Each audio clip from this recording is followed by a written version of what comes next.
Welcome to perspective English teaching. সবাইকে আবারও একবার আমার প্ল্যাটফর্মে স্বাগত জানাই। রাত পেরোলেই বড়দিন, পিকনিকের মরশুম। আমরা সকাল থেকেই প্রত্যেকে পিকনিকের জন্য আনন্দে মেতে উঠব, কিন্তু সেই আনন্দের মাঝখানে তো আমাদের পড়াশোনার কাজটা চালিয়ে যেতে হবে। তাই আনন্দ থাক, আনন্দের মাঝখানে আমাদের পড়াশোনাও কিন্তু জারি রাখতে হবে। আমরা উচ্চ মাধ্যমিক পরীক্ষার্থী, আমাদের সামনেই পরীক্ষা, তাই অযথা সময় নষ্ট আমাদের জন্য কোনো রকম ভাবেই ফলদায়ী হবে না। তাই সবাইকে আরো একবার নিউ ইয়ার্স ইভ এর শুভেচ্ছা জানিয়ে আজকের একটা গুরুত্বপূর্ণ ব্রড কোশ্চেনের ক্লাসে স্বাগত জানাচ্ছি। আজকের ক্লাসটা রাইডার্স টু দ্য সি এর একটা গুরুত্বপূর্ণ ব্রড কোশ্চেন। আমি ইতিমধ্যে কোশ্চেনগুলো তোমাদের জন্য প্রেজেন্ট করেছি, তোমরা কোশ্চেনগুলো হয়তো খাতার মধ্যে লিখে রেখেছো।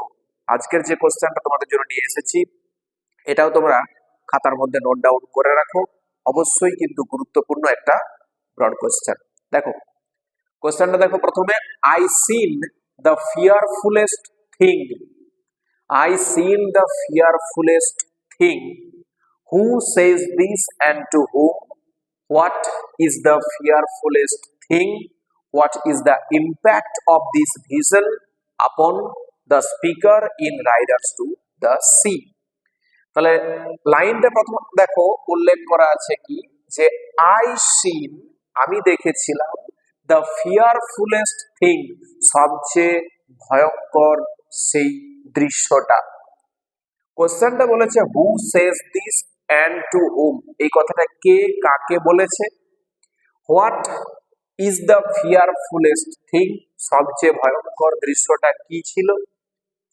What is the impact of this vision, এই যে দৃষ্টিটার, এই যে দৃশ্যটার প্রভাবটা কি, আপন দ্য স্পিকার, যে কথাটা বলেছে তার উপর কি প্রভাব পড়েছে, in Riders to the C, Riders to the C নাটকে।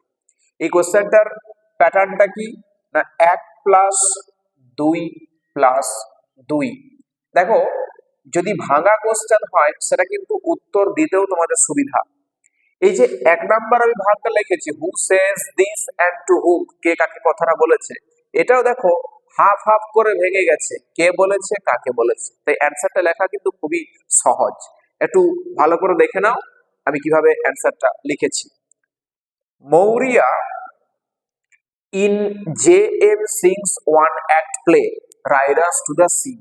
তাহলে জে এম সিং এর লেখা রাইডার্স টু দ্য সি নামক একাঙ্ক নাটকে মৌরিয়া সেজ, প্রেজেন্ট টেন্সে কোশ্চেন ছিল, সেজ ভার্বটা ইউজ করেছি, সেজ বলেছে, দিস এই লাইনটা, টু ক্যাথলিন, ক্যাথলিনকে, in response to Kathleen's query, বারবার ধরে ক্যাথলিন জিজ্ঞাসা করছিল না, মা তুমি কি দেখেছো, মা তুমি কি দেখেছো, সেই প্রশ্নের উত্তরে মৌরিয়া ক্যাথলিনকে এটা বলেছিল যে I seen the fearfullest thing. On, কখন, অন রিটার্নিং, ফিরে এসে, হোম বাড়িতে, বাড়িতে ফিরে এসে, কোথা থেকে, ফ্রম দ্য স্প্রিং ওয়েল, ওই স্প্রিং ওয়েলটা থেকে। স্প্রিং ওয়েল বলতে ঝর্ণার কাজ বা প্রস্রবণ বলা হয়। তো স্প্রিং ওয়েল থেকে ফিরে এসে, বাড়িতে ফিরে এসে ক্যাথলিনের প্রশ্নে বা জিজ্ঞাসাতে মৌরিয়া ক্যাথলিনকে এই কথাটা বলেছিল। ক্লিয়ার হয়েছে? আর এবার দেখো, Maurya in J M Synge's one act play Riders to the Sea says this to Kathleen in response to Kathleen's query on returning home from the spring well. ব্যাস 1 নাম্বার কমপ্লিট। সেকেন্ড পার্টটা দেখো, কোশ্চেনটা কি ছিল না, what is the fearfullest thing, সবচেয়ে ভয়ঙ্কর দৃশ্যটা কি ছিল। টু গিভ বার্টলে হার ব্লেসিংস, বার্টলেকে আশীর্বাদ দিতে, অ্যান্ড ব্রেড, যে রুটিটা ছিল সেটা দিতে, মৌরিয়া ওয়েন্ট, মৌরিয়া গিয়েছিল, টু দ্য স্প্রিং ওয়েল, ওই ঝর্ণার কাছে।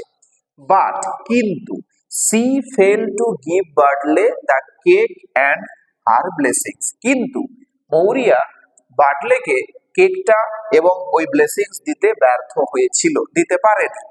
ইন হার ভিজন, তার দৃষ্টিতে, সি হ্যাজ সিন, সে দেখেছিল বার্টলে অন দ্য রেড মেয়ার, বার্টলে কি করেছে না রেড মেয়ারে চেপে আছে, মেয়ার হচ্ছে ঘটকি, তাহলে লাল ঘটকিতে চেপে আছে।